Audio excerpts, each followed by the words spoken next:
Porquê Frei Luís de Sousa? Frei Luís de Sousa não deixa de ser uma peça muito feita em Portugal, principalmente no contexto escolar. Mas de todas as peças bastante feitas, talvez seja aquela que carece mais de um tipo de leitura e um tipo de encenação contemporânea. O que nós queremos fazer é, ao montá-la hoje, montá-la criticamente e devolver a potência de crítica que Almeida Garré já tem com Frei Luís de Sousa aos dias de hoje. Ou seja, a nossa montagem pretende criticar ou questionar hoje quem é o Sebastião de hoje, ou quem são os Sebastiões de hoje e o que é Portugal e Alcácer de Quibir hoje. Hoje é o último dia da nossa vida que se fala então. O último. Agora ide. Ide ver o que ela está a fazer, que não esteja a ler ou a estudar, que aquela criança está sempre a estudar. Oh, bonito. Eu há mais de meia hora no irado passeando a ver as faluas e os brigantins que andam para baixo e para cima, e já aborrecida tanto de esperar, e o senhor Telmo aqui, posto a conversar com a minha mãe sem se importar de mim. Que é do romance que me prometeste? Não é o da batalha, não é o que diz... Postos estão, frente a frente, os dois valorosos campos. É o outro. Por muito que a gente tente pôr esta leitura em cena, nós teríamos de arranjar uma outra leitura dentro do texto, um outro plano de dramaturgia que segurasse a interpretação destas alunas que estão a sair de um curso de teatro. Então, aliar uma coisa à outra foi um golpe que a gente aqui arranjou dentro do texto, não destruindo o texto existe, está lá. Colocamos em cima dele uma presença de um coro de alunas que está a fazer aquele espetáculo e que começa a insurgir-se contra a maneira de fazer aquele espetáculo. Leva-as para uma pergunta que para elas é muito importante neste momento que estão a sair de um curso de teatro, que é se o que elas pensam do teatro vai fazer sentido quando saírem daqui.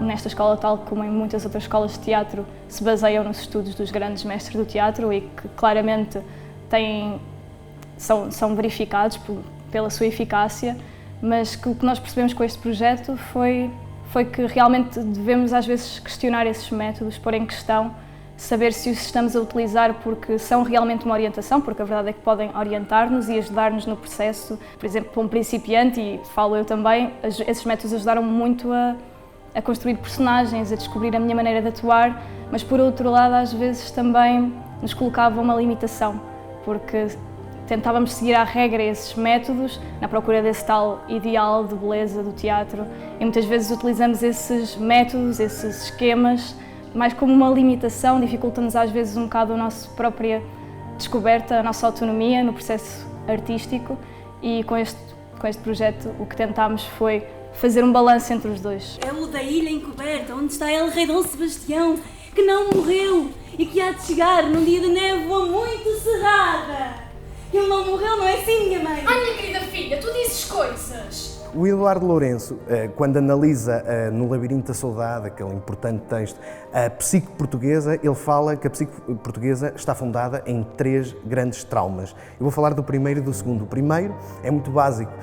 A fundação do próprio Portugal vem de uma quesília entre mãe e filho. E isso é o primeiro trauma. O segundo trauma, esse sim é o mais importante de falar, que é o trauma que permanece até aos dias de hoje, que é o mito sebastianista. Desde o momento do sebastianismo começou-se a fundar uma nova identidade portuguesa e uma identidade que permanece até hoje. E com este texto nós queremos falar, num sentido mais lato, dessa necessidade identitária portuguesa de voltar atrás a um passado onde Portugal supostamente era grande. Não digais isso! Deus há de fazer outro melhor, que lhe merece ambos. Vosso pai, Dona Maria, é um português às direitas. Eu sempre tive em boa conta, mas agora que eu vi com aquela alma de português velho... Nós queríamos falar ou refletir principalmente sobre esse sentimento português de uma nação saudosa, das glórias passadas, refletir também sobre o pessimismo presente, tendo em conta que muitos dos discursos que estão no Frei Luís de Sousa podem ser substituídos por alguns discursos que ouvimos ainda hoje em dia e por isso é que nós fazemos uma abordagem mais contemporânea do Frei Luís de Sousa, questionamos a história e a forma como ela foi contada, lá está, e de que maneira que a nossa história influencia as nossas escolhas e o peso que o nosso passado tem, basicamente, sobre as nossas escolhas.